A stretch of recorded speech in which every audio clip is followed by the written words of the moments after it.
সিলেট ওসমানী আন্তর্জাতিক বিমানবন্দর থেকে 3,86,00,000 টাকার স্বর্ণসহ আটক এক। সিলেট ওসমানী আন্তর্জাতিক বিমানবন্দর থেকে প্রায় 3,86,00,000 টাকা মূল্যের 60 পিস স্বর্ণের বারসহ ইকবাল হোসেন 26 নামের এক যাত্রীকে আটক করেছে কাস্টম গোয়েন্দা ও আডমন পুলিশ।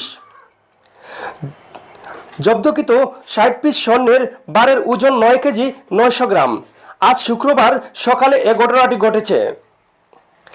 আটক ইকবাল হোসেন চট্টগ্রাম সাঁঝখালী থানার মধ্য কাঞ্চন এলাকার শেখ আহমদ আলীর ছেলে। সিলেট 7 আডমন পুলিশের ব্যাটালিয়ন APBN অতিরিক্ত পুলিশ সুপার জয়নাল আবেদিন বলেন, শুক্রবার সকাল 10টা 5 মিনিটে ওমান থেকে বাংলাদেশে আসা বিমানের ফ্লাইটের নং BG 222 সিলেট ওসমানী বিমানবন্দরে আসে।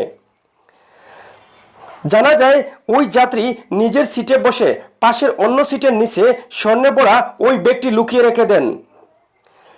বিমানটি সিলেট ল্যান্ড করার পর সকল যাত্রীরা নামার শেষে ওই যাত্রী অন্য সিটের নিচ থেকে স্বর্ণে ভরা ব্যাগটি নিয়ে নামতে শুরু করলে সন্দেহ হলে ব্যাগটি তল্লাশি চালায় কাস্টম গোয়েন্দা ও আডমন পুলিশ। এরপর স্বর্ণের বারগুলো ধরা পড়ে। এ ঘটনায় তার বিরুদ্ধে সিলেট বিমানবন্দর থানায় মামলা দায়ের প্রস্তুতি চলছে বলে জানা গেছে। তো দর্শক, এই ছিল ভিডিওটি ভালো লেগে থাকলে অবশ্যই আপনারা লাইক কমেন্ট শেয়ার করবেন। আমাদের চ্যানেলটি এখনই যারা সাবস্ক্রাইব করেননি এখনই সাবস্ক্রাইব করেন, আর সবার আগে ভিডিও পেতে বেল আইকনটি টিপ দিয়ে রাখবেন।